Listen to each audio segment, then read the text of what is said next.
Current affairs दिसंबर 2018 में मैं मोहम्मद यूसुफ़ ख़ान आपका इस्तकबाल करता हूं।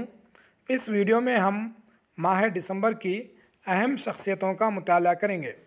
आपसे गुजारिश है कि आप इस वीडियो को आखिर तक देखें और अपनी राय से नवाजें और इस वीडियो को लाइक ज़रूर करें।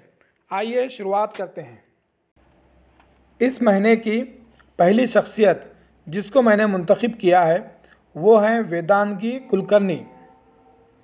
ये एक साइकिलिस्ट हैं जो कि सबसे तेज़ साइकिल पर दुनिया का सफ़र करने वाली एशियन बन गई हैं। दुनिया का सफ़र मुकम्मल करने के लिए यानी चक्कर लगाने के लिए 29,000 किलोमीटर का फ़ासला होता है। इन्होंने ये 29,000 किलोमीटर का फ़ासला साइकिल चलाकर पार किया है, जिसके लिए इन्होंने 14 मुल्कों में 159 दिन यानी 159 दिन साइकिल चलाई है और ये पुणे की रहने वाली हैं। अब यहाँ पर सवाल इनके ताल्लुक़ से ये उभरता है कि वेदांगी कुलकर्णी कहाँ की रहने वाली हैं। तो वेदांगी कुलकर्णी रहने वाली हैं पुणे की और ये किस शोबे हयात से ताल्लुक़ रखती हैं। ये एक साइकिलिस्ट हैं। चलिए, इस महीने की दूसरी शख्सियत ममता बनर्जी हैं। ममता बनर्जी को मैं और आप सभी जानते हैं। ये मगरबी बंगाल की चीफ मिनिस्टर हैं। इनकी पार्टी का नाम तृणमूल कांग्रेस है। ये ख़बर में इसलिए रहीं कि इन्हें Skoch chief minister of the year का अवार्ड दिया गया। Skoch chief minister of the year का अवार्ड ममता बनर्जी को दिया गया। ये स्कॉच क्या है? स्कॉच ग्रुप एक थिंक टैंक है जो कि 1997 से समाजी व माशी मसाइल पर काम करता है। इसी साल आंध्र प्रदेश के chief minister N Chandrababu Naidu को Skoch sprinter of the year का खिताब भी दिया गया। चलिए, अगली शख्सियत का रुख करते हैं। ये हैं W.V. रमन। ये एक क्रिकेटर हैं जिन्होंने इंडिया के लिए टेस्ट और वनडे में नुमाइंदगी की थी। ये पहले इंडियन खिलाड़ी हैं जिन्होंने साउथ अफ्रीका के ख़िलाफ़ 1992-93 के टूर में सेंचुरी बनाई थी। अब ये ख़बरों में इसलिए रहे कि इन्हें इंडिया की विमेंस क्रिकेट टीम का कोच मुंतखब किया गया है, यानी ये अब इंडियन विमेंस क्रिकेट टीम के कोच हैं।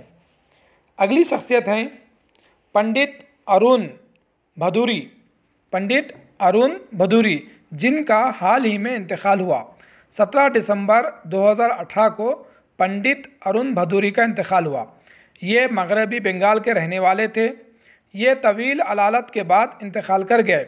यहाँ सवाल अहम ये है कि ये किस शोबे हयात से ताल्लुक़ रखते थे।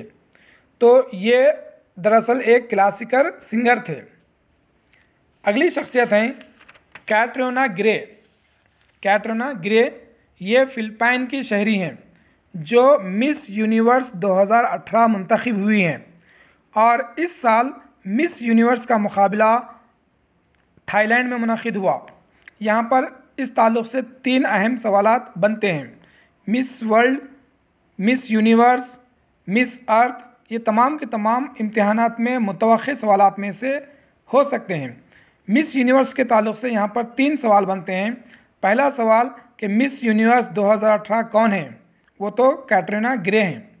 दूसरा सवाल ये बनता है कि मिस यूनिवर्स कैटरीना ग्रे किस मुल्क की शहरी हैं? ये हैं फ़िलिपाइन की। और तीसरा सवाल, जब कभी सवाल को कुछ दुश्वार मुश्किल पूछना होता है तो इस तरह का सवाल भी पूछ लिया जाता है कि मिस यूनिवर्स का मुकाबला कहाँ मुनक़िद हुआ? तो ये मुनक़िद हुआ है थाईलैंड में। चलिए, अगली शख्सियत हैं जोशना चिन्नप्पा। जोशना चिन्नप्पा ये बहुत ही होनहार खिलाड़ी हैं। ये स्क्वैश खेलती हैं।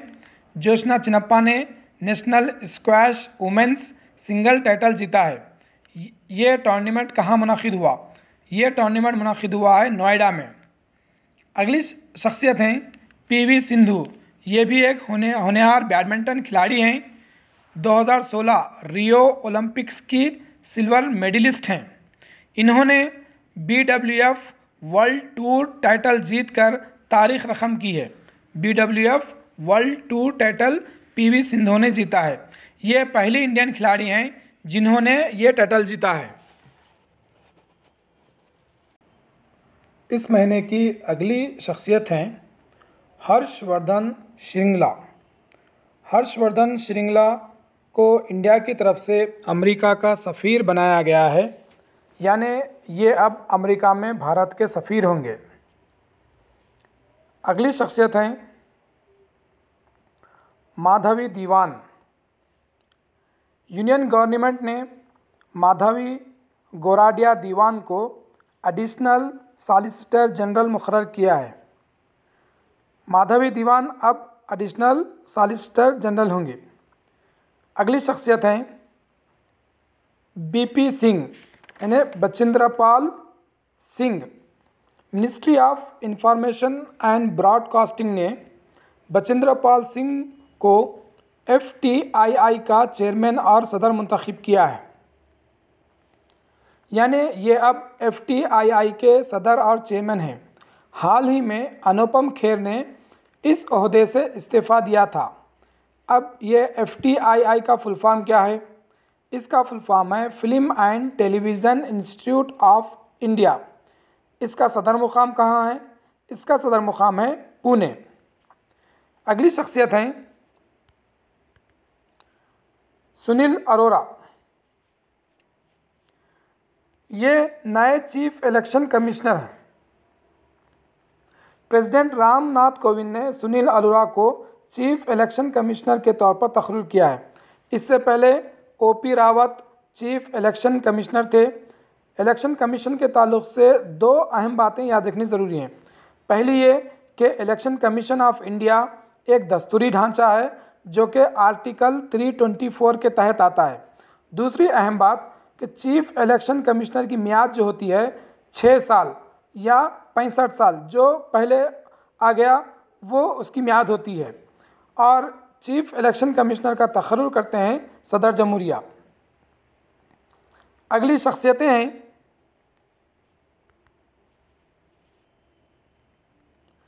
पहली शख्सियत है जोरामथांगा। ये मिज़ोरम के चीफ मिनिस्टर हैं। उसके बाद दूसरी शख्सियत हैं N चंद्रशेखर राव। ये तेलंगाना के चीफ मिनिस्टर बने हैं, नए चीफ मिनिस्टर।